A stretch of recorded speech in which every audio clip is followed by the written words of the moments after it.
Quel est votre modèle d'écrivain?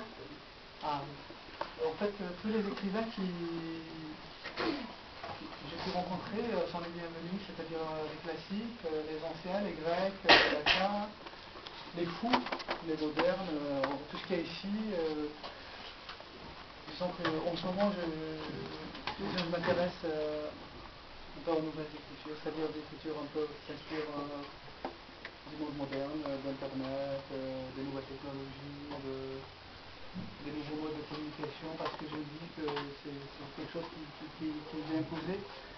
Mais en même temps, je m'intéresse vraiment à toutes les formes d'écriture. Enfin, je pourrais vous faire une liste comme ça, mais là, par exemple, en ce moment, parmi les derniers livres que j'ai lus, il y en a un Sabato, un argentin. Il y a un auteur qui s'appelle YB, qui traite le problème des banlieues en France. Son roman s'appelle Commissaire Crime, il vient de paraître chez Grasset. Il y a un autre auteur espagnol qui s'appelle Enrique Vilamatas, qui parle dans ce roman justement des problèmes, des questions de l'écriture.